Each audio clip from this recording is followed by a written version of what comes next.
The unexpected reception, the warning alarms screamed through the cargo bay like banshees announcing doom. Captain Sarah Chen gripped the control stick of her ship, the horizon's edge, as sparks flew from the navigation console. 20 years of deep space hauling had taught her that when 3 critical systems failed simultaneously, you were either incredibly unlucky or about to die. "Come on, girl," she muttered to her ship, fingers dancing across emergency controls. "Don't give up on me now." The horizon's edge was a reliable Titan-class cargo hauler, built for long runs between the outer colonies and Earth.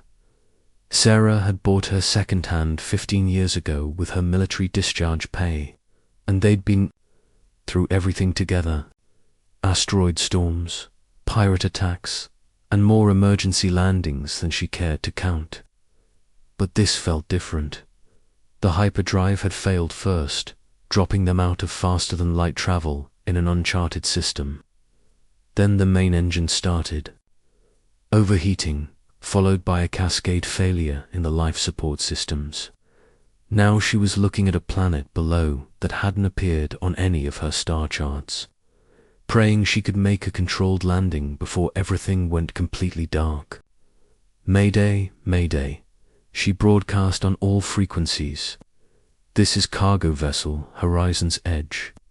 Registration number HC7749. Experiencing multiple system failures and attempting emergency landing. If anyone receives this, please relay to Colonial Command." Static answered her.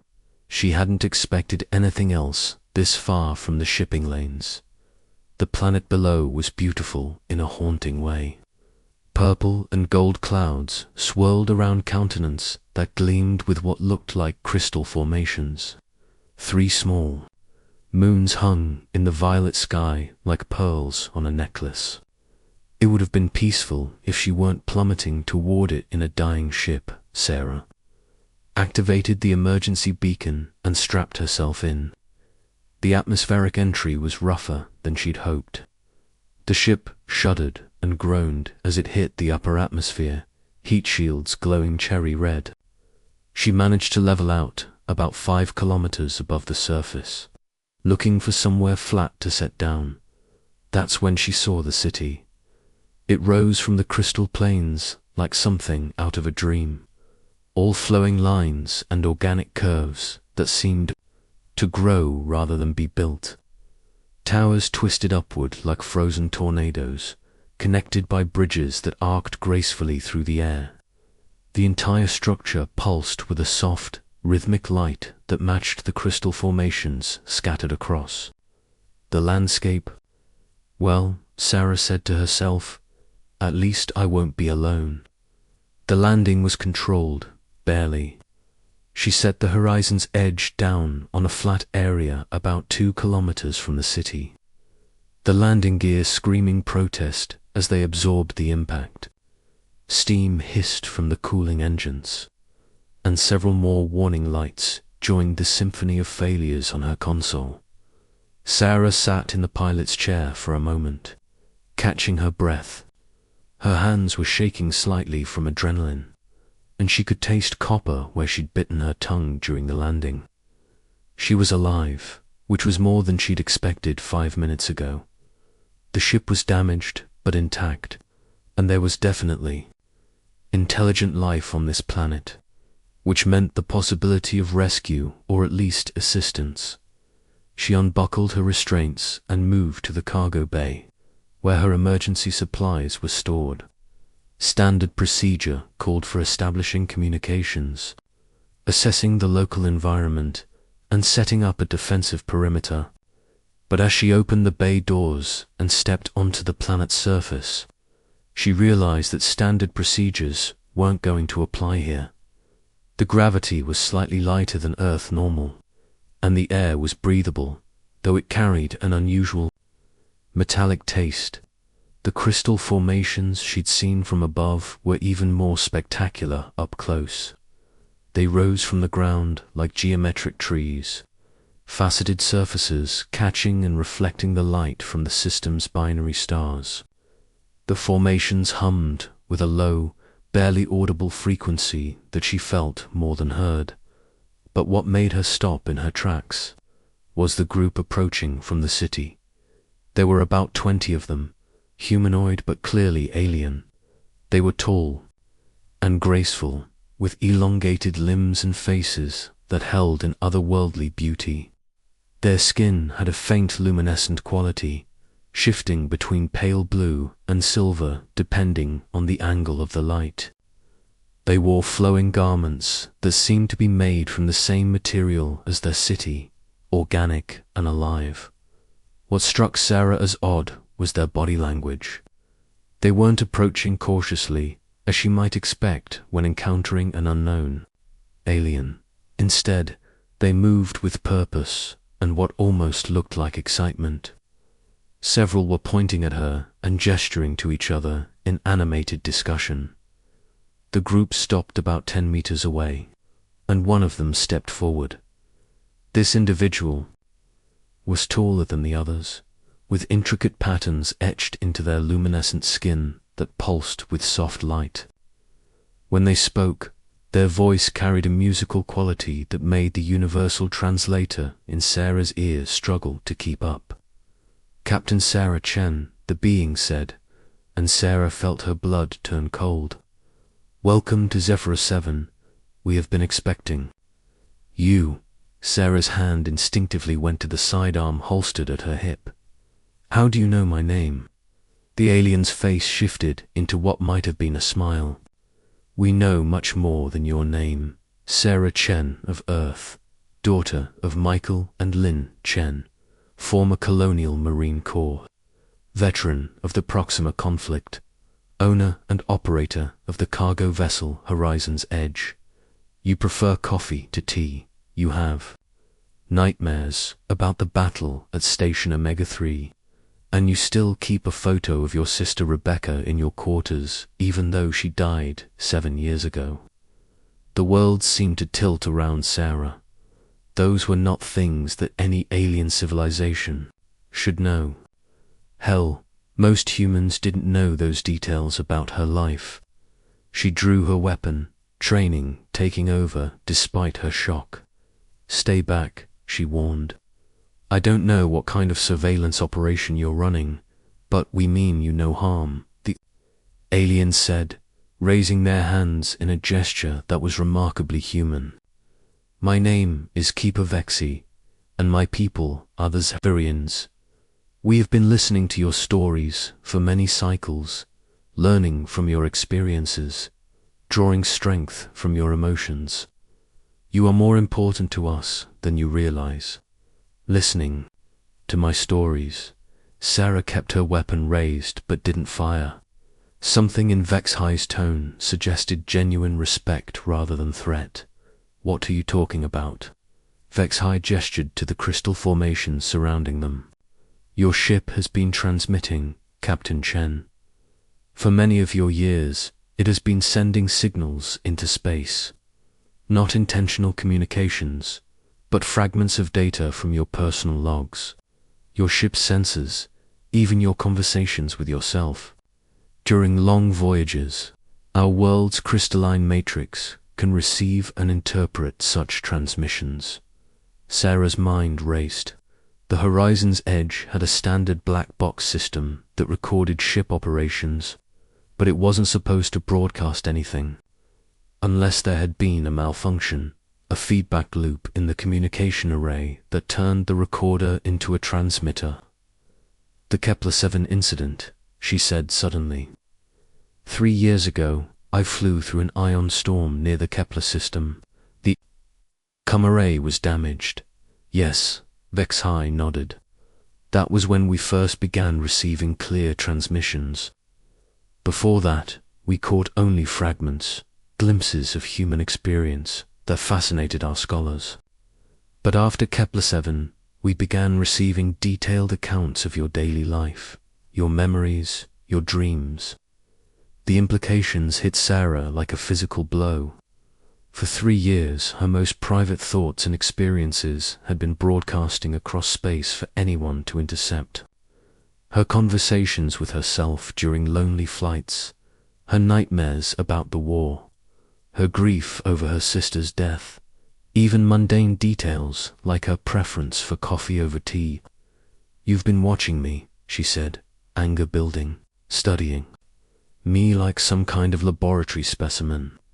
"Not watching," Vex-High corrected gently. "Learning. Your species possesses something that mine has lost, something we desperately need to survive." "And what's that?" "Emotions," Vex-High said simply. "The ability to feel joy, sorrow, anger, love, to make decisions based on instinct rather than pure logic, to create art that moves the soul rather than merely pleasing the intellect." Sarah looked around at the assembled Zephyrians. Now that she studied their faces more carefully, she could see what Vex-High meant. They were beautiful, elegant, clearly intelligent, but there was something missing in their expressions. They watched her with curiosity, but it was a clinical curiosity, like scientists observing a fascinating specimen. Asterisk.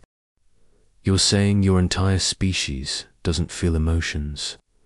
"We evolved differently than humans," Vex-High explained. "Our ancestors valued logic and efficiency above all else. Over thousands of generations, we bred emotion out of ourselves, considering it a weakness that led to poor decisions and conflict. We achieved perfect rational thought, perfect efficiency, perfect order, but..." Sarah sensed there was more to the story. "But we are dying," Vex-High said, and for the first time, Sarah heard something that might have been sadness in the alien's voice. "Not physically, but as a culture, as a people. We have forgotten how to dream, how to hope, how to love. Our birth rates have declined because we see no logical reason to reproduce beyond replacement levels. Our art has become sterile mathematical exercises. Our music is nothing but mathematical frequencies." Sarah slowly lowered her weapon, beginning to understand. "And my transmissions showed you what you were missing. Your stories became the most precious resource our civilization has ever discovered," Vex-High said. "Through your experiences, we began to remember what it meant to feel. Your joy when you successfully completed a difficult cargo run, your grief for your lost sister, your fear during combat, your satisfaction in a job well done. We built theaters to reenact your adventures, wrote songs about your emotions, created art inspired by your dreams. The idea was both flattering and horrifying. Sarah had always considered herself a rather ordinary person, just a cargo hauler trying to make a living in the vast emptiness of space. The thought that an entire alien civilization had been built around her mundane existence was overwhelming. "How many of you know about me?" she asked. "Everyone," Vex-High replied. "Your story is taught to our young as an example of what life can be when lived with passion and purpose. Your name is known in every household on Zephyr 07. Sarah felt dizzy. She had crashed on a planet where she was apparently the most famous person who had never actually visited. Her private life had become their cultural foundation, her personal struggles their entertainment, her human flaws their inspiration. "This is insane," she muttered, running a hand through her hair. "You've built an entire society around someone you've never met. And now we have the opportunity to meet our inspiration in person," Vex-High said. "We hope you will stay with us, at least until your ship can be repaired. Our technicians are skilled, and we have resources that might help." Sarah looked back at her damaged ship, then at the assembled Zephyrians, watching her with their strange, clinical fascination. She was stranded on an alien world where everyone knew her deepest secrets, surrounded by beings who had learned to feel by studying her pain and joy from afar. "Do I have a choice?" she asked. You always have a choice, Captain Chen, Vexhai said. That is one of the most important things we learned from your transmissions. Humans always choose, even when all options seem impossible. As if to emphasize the point, one of the younger Zephyrians stepped forward and offered Sarah a flower-like crystal formation.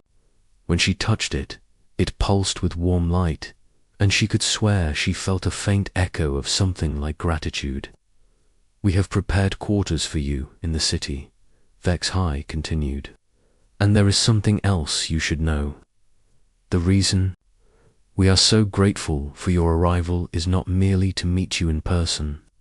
We face a crisis that threatens not only our world, but potentially yours as well. We believe that human intuition and emotion might be the key to our survival.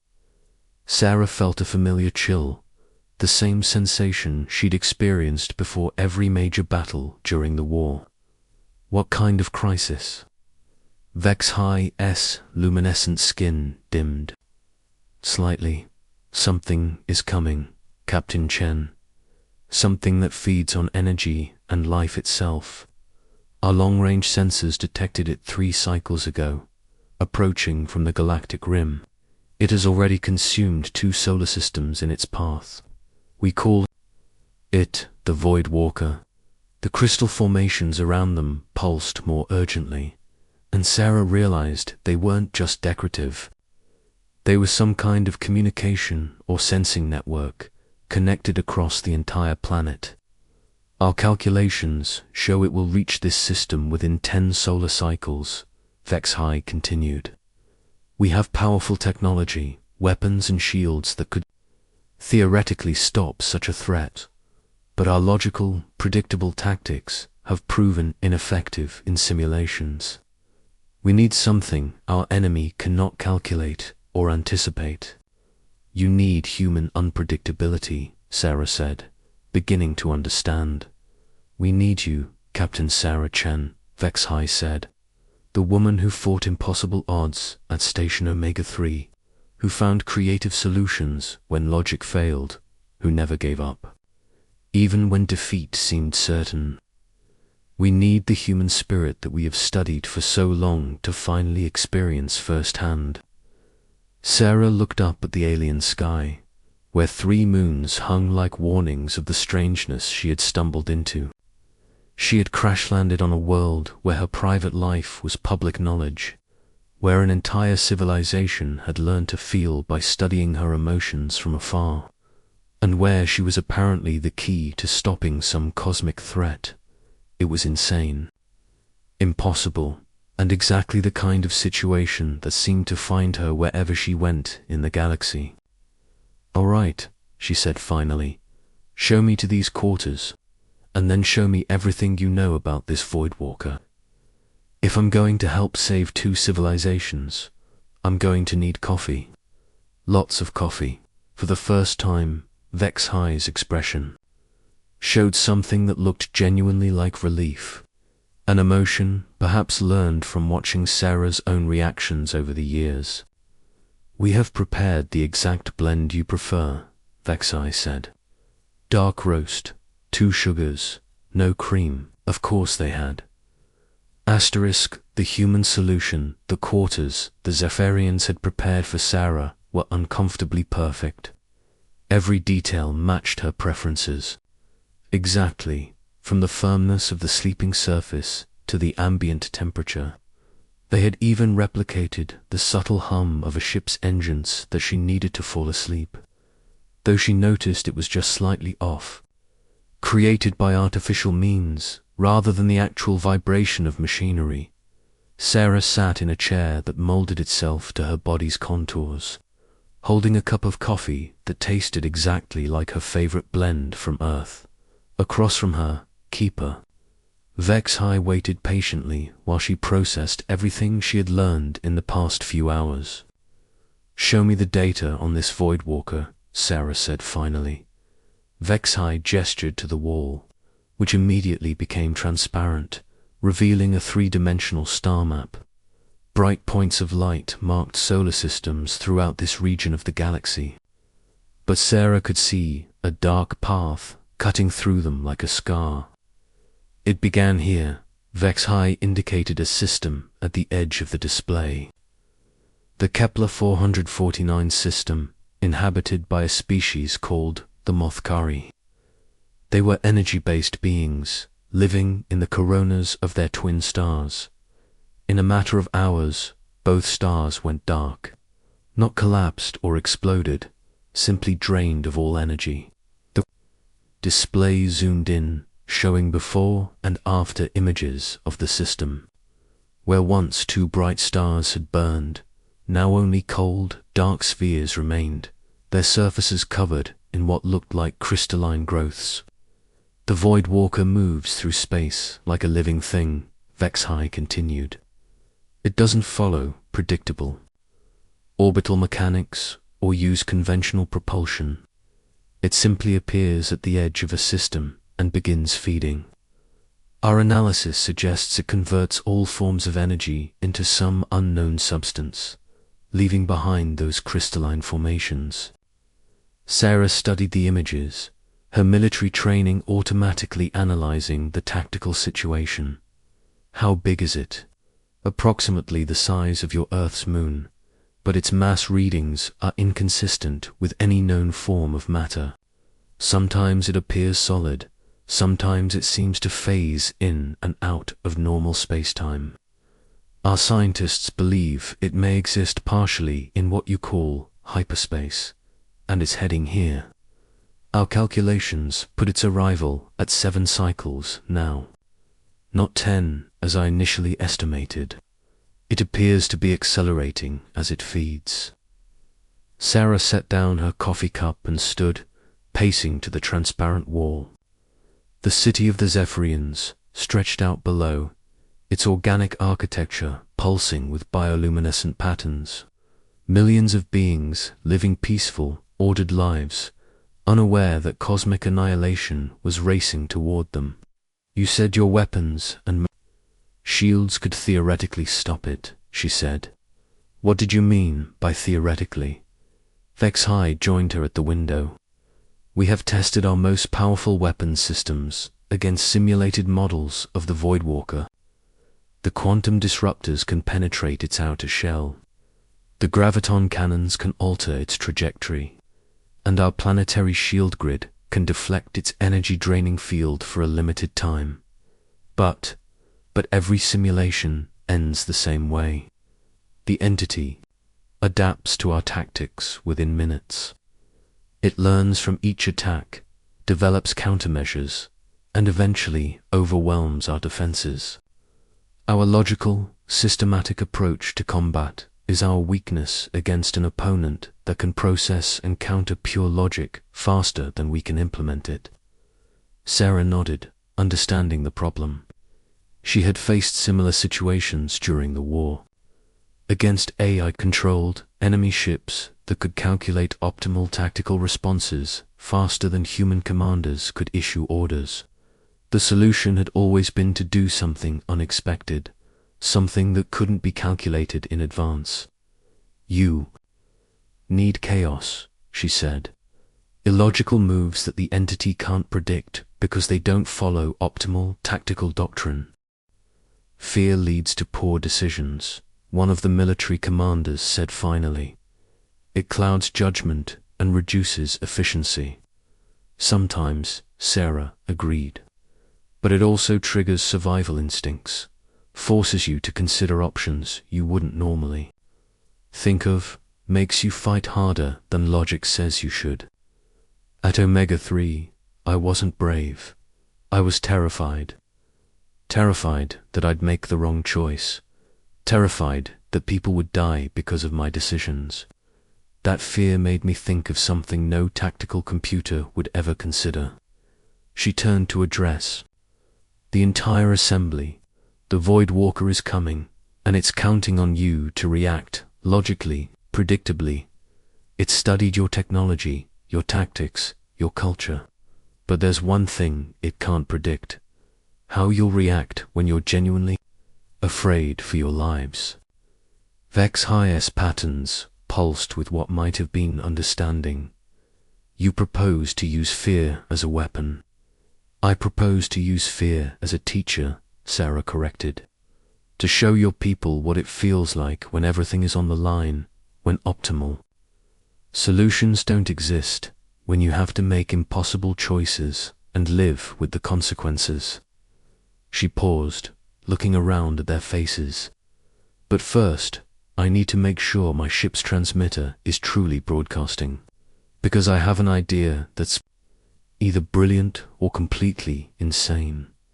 What kind of idea? Vexai asked. Sarah smiled grimly. The kind that an energy-draining cosmic entity will never see coming. Because I'm not going to try to destroy the Voidwalker. Then what? I'm going to teach it to feel. The command chamber erupted in confused discussions as the Zephyr tried to process this concept. Sarah walked back to the tactical display, studying the entity's approach vector.